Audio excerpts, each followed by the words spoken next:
Welcome to the Team GPT podcast. I felt like I've said this fucking like a billion times. You didn't the first one. No. Oh my god, welcome to Team GPT podcast. Great energy off the bat. I'm your host. This is Brian. Yep. This is Ryan. You hopefully tune in to hear us talk. If not, like, what are you doing here? The beginning of this sucks every time. This is why I'm here. I add, right? Suck. The suck. Yeah. I put the suck in successful podcasts. For any of you that care, it's 11:20 on a Monday night. We are sitting outside the gym. Oh god, I'm super hungry too. Yeah, I'm sorry. We should get food. Can you order food here? You want to do it live? Anyway, we'll come back to that. Right? It's probably get a pizza place to deliver. Anyway, we'll come back to that. We're gonna talk about some really stupid stuff. Things I think are stupid. Actually, they're not that stupid. They're stuff I use constantly, which are like the shoes, like the heeled shoes, sleeves, wrist wraps. Like, do you need them? Because I feel like they just sort of make you feel better without actually adding anything to your lifts. Well, you should be. Okay, so there was a post today that went around very quickly with a lot of the powerlifting groups and sites about how expensive powerlifting has become. Yeah. And Mike Kodleski, hamburger train, like, he's great about just speaking his mind. And he made a comment that the only thing you need to lift in most federations is a singlet, knee-high socks, and some shoes. Some federations don't even require that. Yeah. So you can lift at most local meets with a $25 singlet, a $5 pair of high socks, and whatever shoes you have at home. It's not an expensive sport unless you want it to be.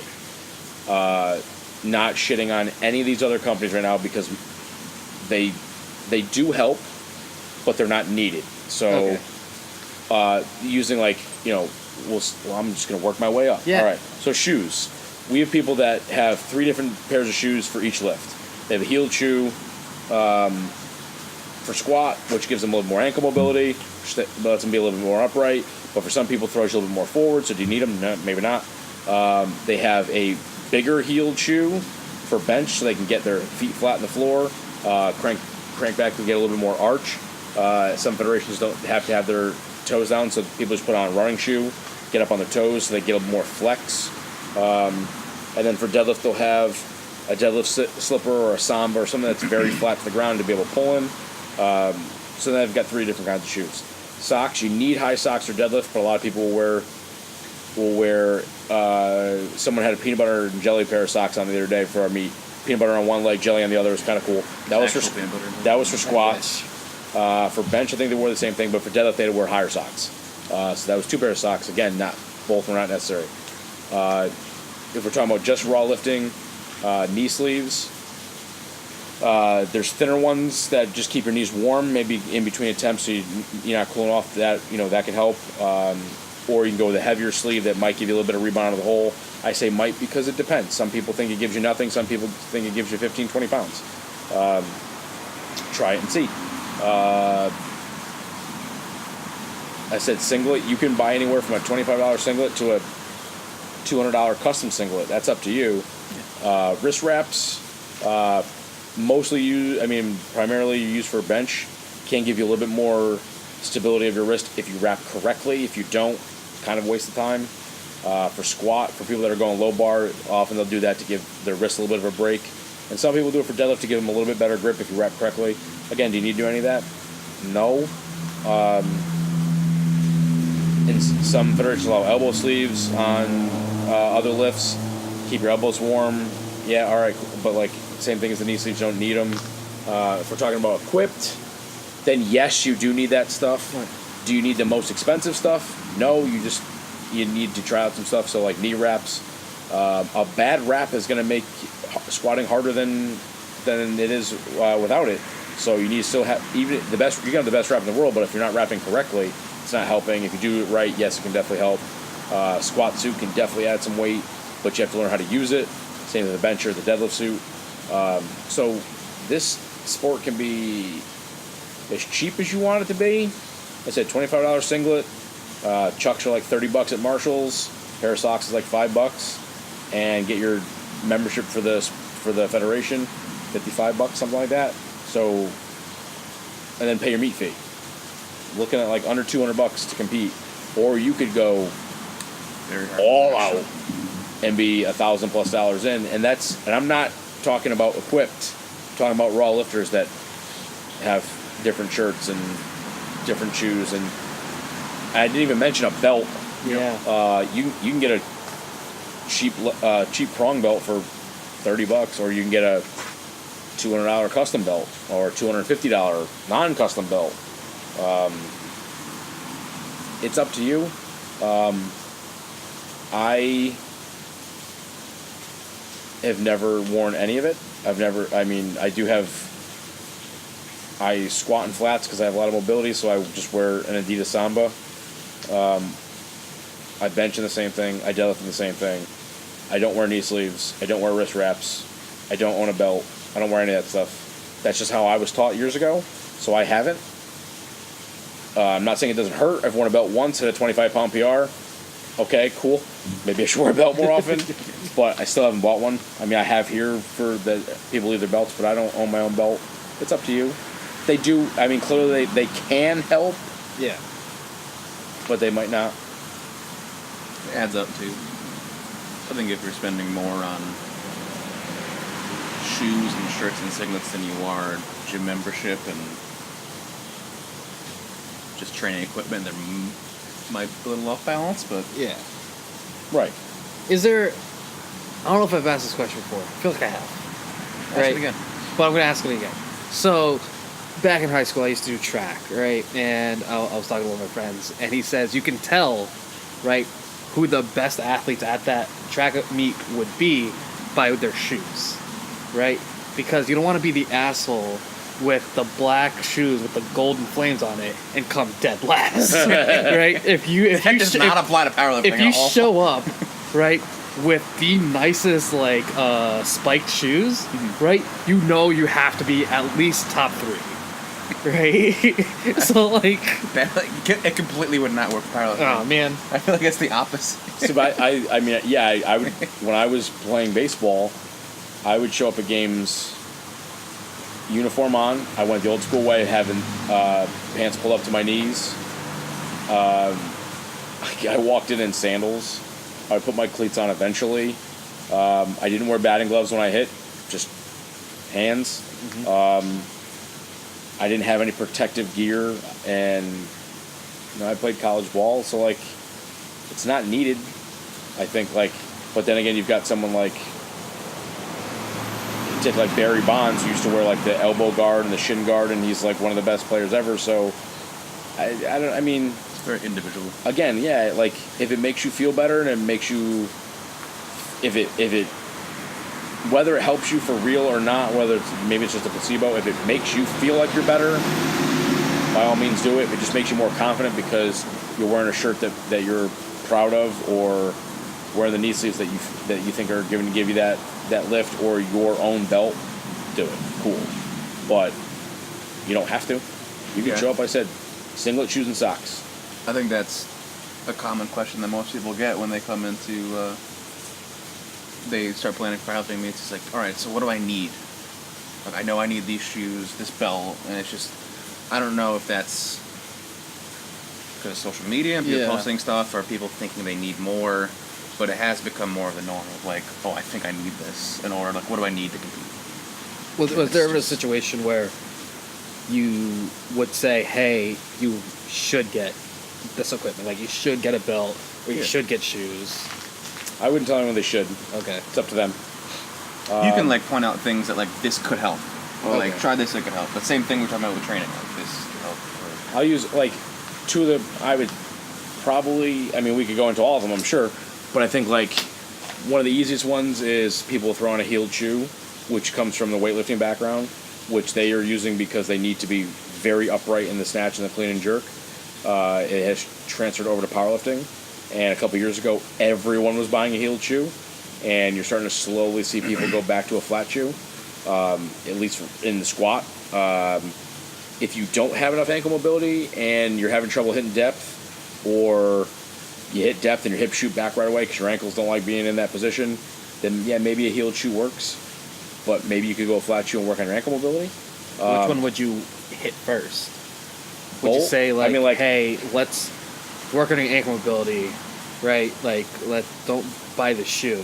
Both, it would be the right thing for me because it depends on you. Okay. If you want to spend the money on a $180 heeled shoe, which will give you that quick fix, go ahead. In the meantime, we're going to work on the ankle mobility. So if nothing else, we're definitely working on ankle mobility. And if you want to start to feel better faster, then get the shoe. Same thing with the belt. Like, you don't need the belt to brace. There's no science that shows the belt reduces injuries. It gives you that tactile feedback of something that you can brace into, so you're bracing better when you should be. But if you know how to brace correctly without it, you don't need it. I apparently did not know how to brace that well, and that's why I hit a big PR when I put it on. Same thing with wrist wraps. We have,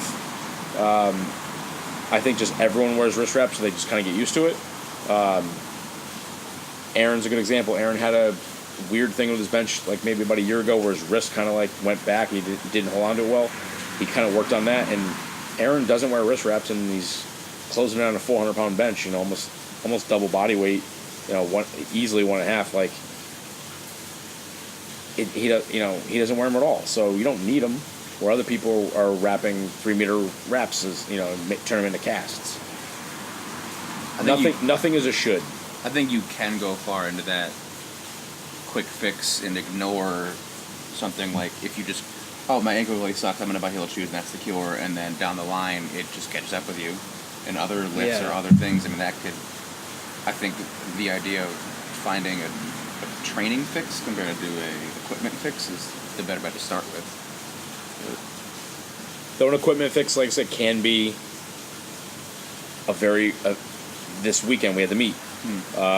Tyler on his first bench, they made him hold at lockout before he got the start command for a few seconds because his heels weren't flat. He finally got the start command, press, rack, got the lift. We took him off the platform. He immediately changed his shoes, and the next 2 attempts, his start command was immediate. So in the future, should he wear the different shoe? Yes. Do you think Chucks are going to get phased out? I feel like we have so many problems with Chucks. What's wrong with Chucks? I think it's mainly if you look at the shoe, they curl up in the front and they're a little bit curl up in the back. There's a couple tricks to deal with that. But that's that I'm not going to talk about today. Tricks. That's me. If you want to learn the tricks, go to teamgpt.com. But I keep finding more and more issues of like related Chucks. Even just deadlift too, like because they naturally curl over time and like your feet aren't on the floor. I think that's why I got one of the reds at regionals was I guess like my foot shifted, right? Which I don't think is a red, right? But they thought I lifted my foot On a deadlift? on a deadlift. A shift would be. Damn it! Fuck you, that person anyway. Another strike towards that person. So maybe they made a good call. Man, coming for you. But yeah, none of that, like, all of that could help. It might not. Like we said in the last podcast, it's worth a try. We had someone here recently that was asking me about it. I said, you know what? We've got a bunch of people here with these kind of shoes. Why don't you try them before you go out and buy them? Because these are very expensive. Yeah. And that might not be the case for everyone that you can go try an Olympic shoe, because you're not going to go to Dick's Sporting Goods and buy an Olympic heel lifting shoe. They just don't have them. You're going to buy that online from either a lifting site or directly from the shoe company. And the tough thing there is you get it in and you try it, and like, you have to lift in it. You have to play with it, like, and see how it feels. And if it doesn't feel right, they're probably not going to take it back. Yeah. Because at that point you've already lifted in it, you beat it up a little bit. So if you're lucky enough to be in a gym like ours where a lot of people have this equipment, you can try it and be like, ooh, I don't really like those. Like, I like these. And, like, you know, someone like me, like, going to the gym, we have, I have a pair of Addy Stars, I have a pair of Sambas, and a pair of Chucks that people can try. I don't have Romalios, but a lot of people do.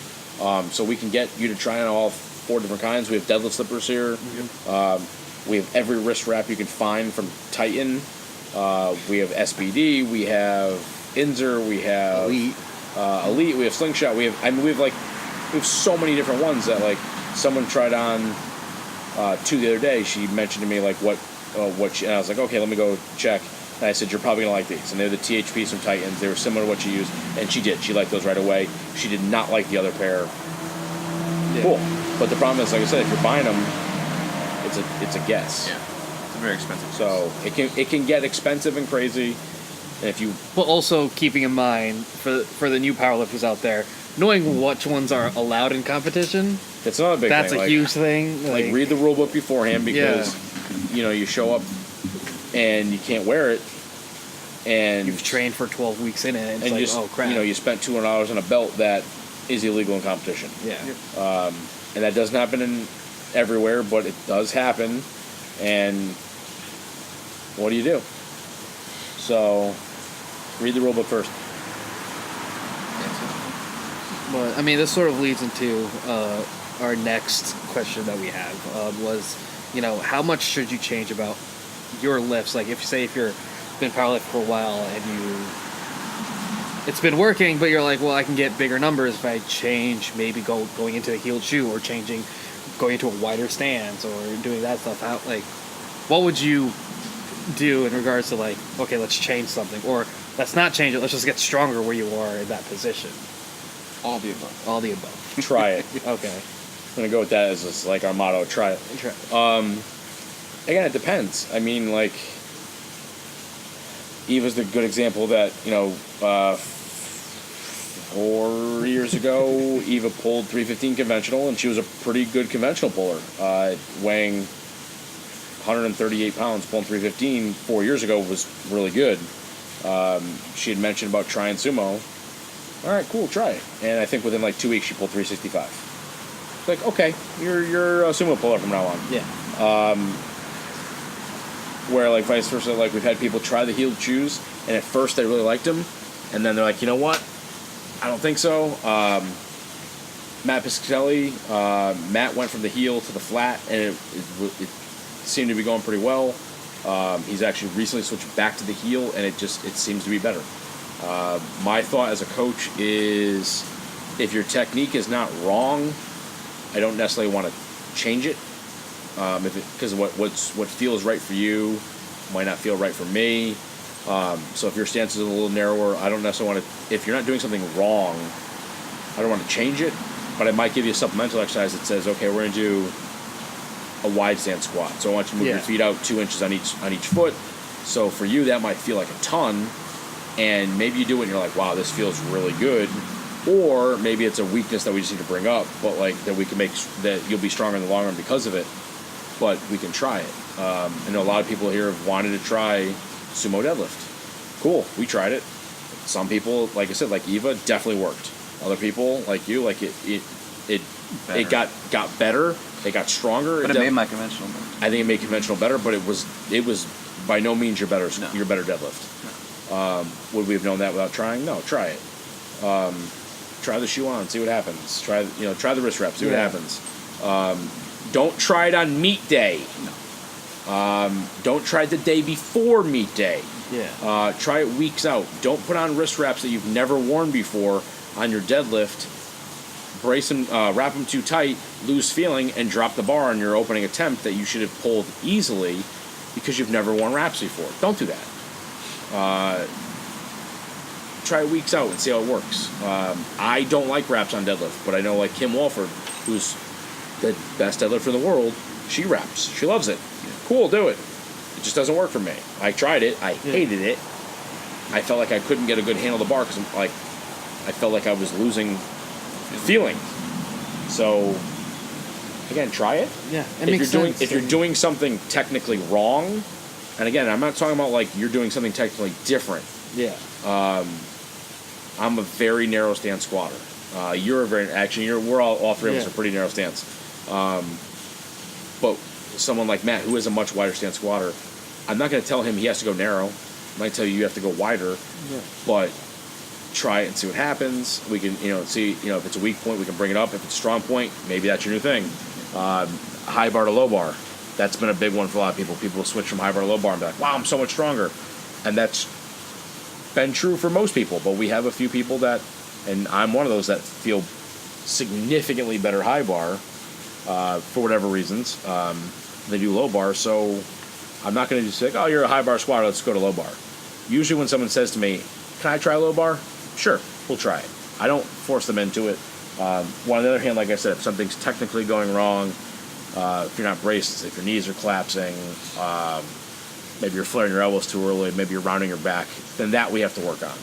I think that's kind of obvious, though, too. Yeah. I feel like anybody that's not even looks good, like, oh, that looks wrong. It's just like, if your knees are touching the squat, that doesn't look right. Like, I kind of use the two quotes all the time from Charlie Francis, who's like the best sprint coach ever. Like, if it looks right, it flies right.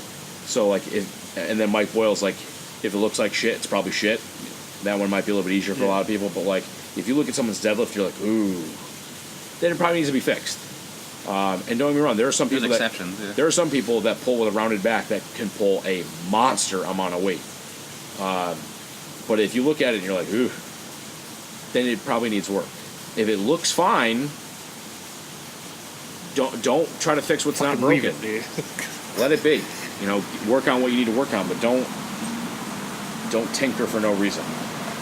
I think that's what, like, I think we just end up going back to this, but the reason that, kind of program the way we do is it allows you to try different things, and it allows you, like, someone who's just, squat bench shed every day, switching to a wide stance, if you're a narrow stance, is like a big change, but we might, train competition-wise, like narrow stance, and then try like a wide stance goblet squat or specialty bar or something, and then you can work on that and figure out what feels better.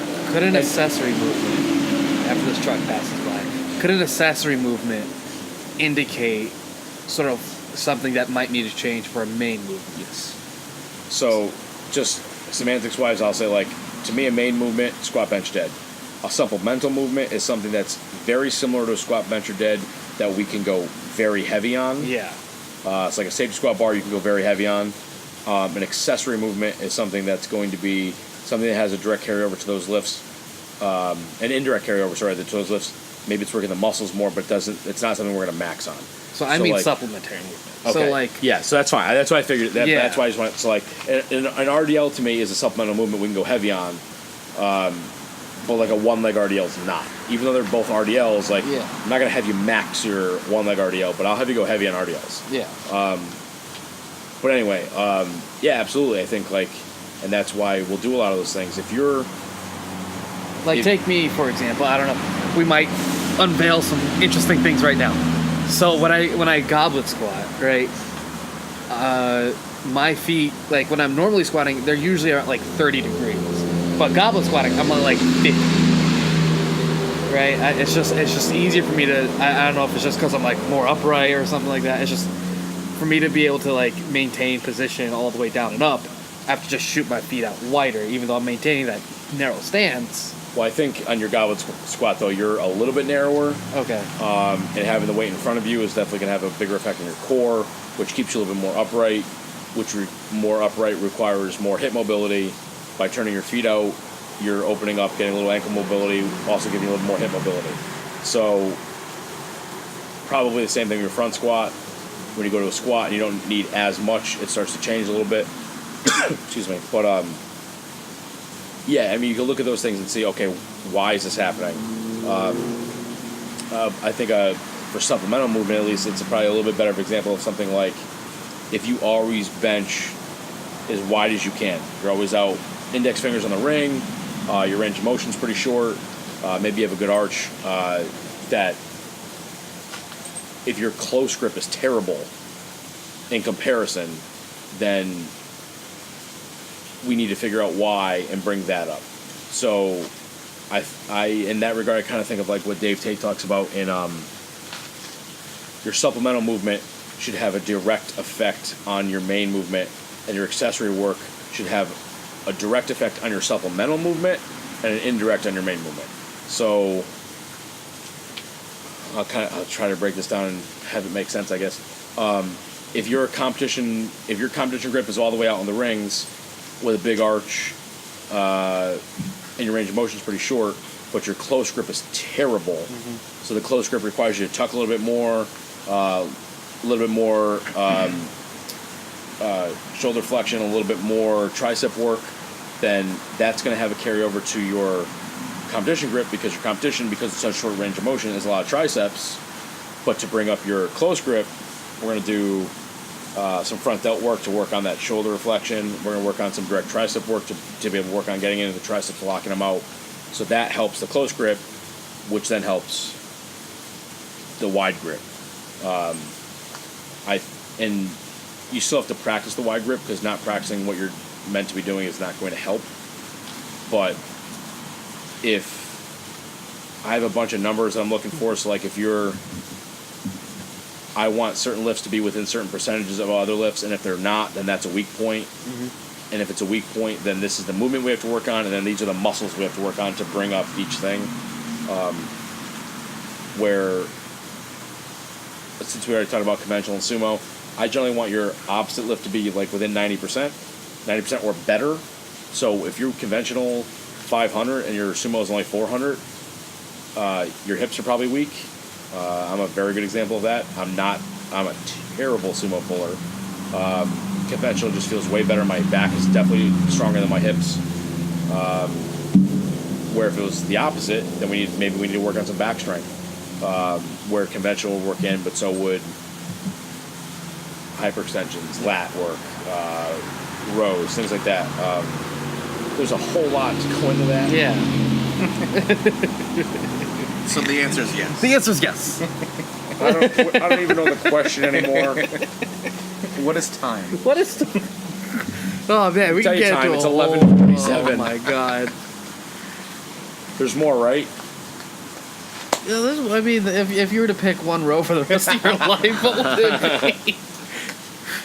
So a lot of people have heard this at one of the gym recently. I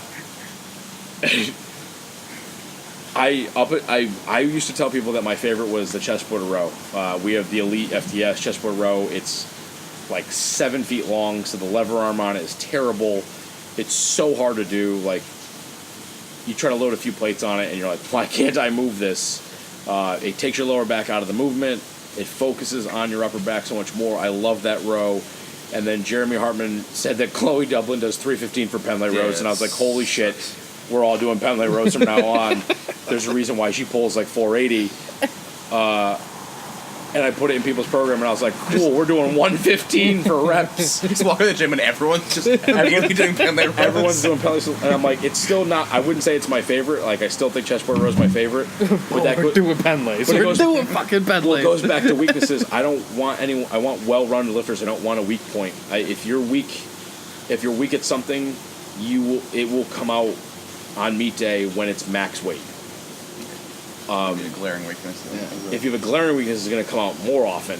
But if you have a weakness on one lift, it's going to come out on meet day, and maybe you're going to miss that lift that you should have gotten, or maybe you're going to get hurt, or if you're lucky, maybe you're just going to turn it into the biggest grind of your life, and you get it, and then you're shot. That's the train going by. Hey, how you doing? Hey, how's it going? There's one person right there. If you live far away, the train station is 1 block away. Wow. So, But, come down. More information at GleasonPerformance.com. That's the first time I said that one. That is True. Yeah. The So, last short- time I'm going to say that. So short answer, chestboard row, Yeah. but hit them all. If you're weak at one, that's not good. I like steel rows because every time someone does it, Johnny C sings Kiss 'em Rose. So that's my favorite. I wanted. can rename it I Kiss 'em wanted. Rose. Yeah, that's Rose. what And I that's was gonna because write. of Syed. row. That's what I was saying. God. Right? I literally I got programmed seal rows. I'm like, Ryan, what's seal rows? Right? And then I'm like, Ryan, can I write like a formal proposition to change it to Kiss from a Rose? Dear Mr. Seal. Dear Mr. Seal. Can I have your permission? Yes. Please. If you're watching this, Seal, Yeah. you just DM me, man, on Instagram. Yeah. We watched your video last night, We did. Yeah. We did. 2 nights ago, Yeah. Big whatever fan it of your was. work. Big fan of your work. Big fan of George Clooney on Batman. Yeah. Oh, yeah. Yeah. He was in that music video. Yeah, it was good. I think ending on a Kiss from a Rose reference is probably the best thing we could do at this point. And we can say it has the giggles. Yeah. Thank you so much for listening. To send in questions, DM me on Instagram at Syed_likes_stuff. Follow the gym on Instagram at Team GPT. For more information about the gym, visit GleasonPerformance.com and join the team. For online coaching, go to teamgpt.com.